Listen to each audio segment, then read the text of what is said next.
तूं चई मां पुछां तूं चई मां लुछां पर तोखां हिकिड़ी ॻाल्हि पुछां तूं कंहिंखे ख़ामोश कंदे ऐलान हज़ारे मान रुगो असांजे दरिया बचारो शागिर्द मार्च में आयल असांजूं भेनरूं मुख़्तलिफ़ तंज़ीम जा अॻवाणो ऐं दौलतपुर शहर जा बादशाहूं सिविल माण्हू ऐं ॿिया जेकी बि दोस्त आया आहिनि मोरे खां शाहपुर खां उन्हनि सभिनी खे असां भलीकार कयूं था।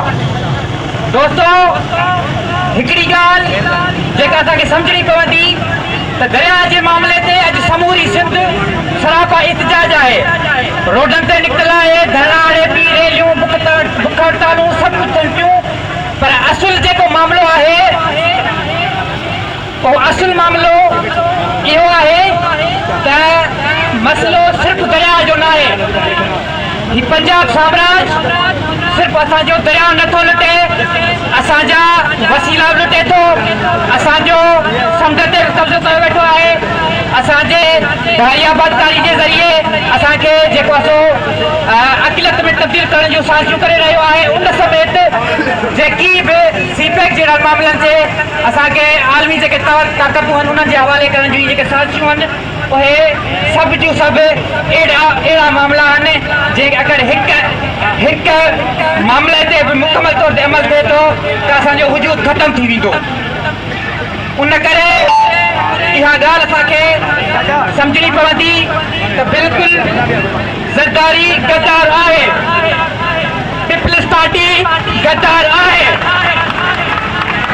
पर असांखे वाज़िब सम्झणो पवंदो त असुल जेको सभिनी मामलनि जो दरिया समेत कारपोरेट फार्मिंग समेत जेकी मामला आहिनि सभिनी जो ज़िम्मेवार जेको आहे उहो पंजाब साम्राज आहे। उन करे असांखे जेका पंहिंजी जंग आहे उहा पंजाब साम्राज सां वेही पवंदी ऐं उन लाइ असांखे साईं GM साहिब जो जेको नज़रियो आहे, साईं GM साहिब जो जेको फ़िक्र आहे, उन फ़िक्र ते हलंदे असांखे उहा जंग वेहणी पवंदी। उहा जंग इनशाअल्लाह हिकु ॾींहुं ज़रूरु असां खटींदासीं।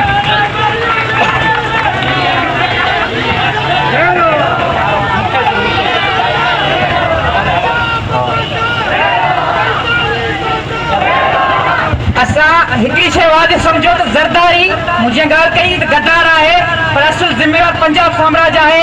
उन करे बजाए ज़रदारी या पीपल्स पार्टी तो जहिड़ो चवण ते असां चवंदासीं पंजाब तोसां, पंजाब तोसां, पाकिस्तान तोसां, पाक आर्मी तोसां।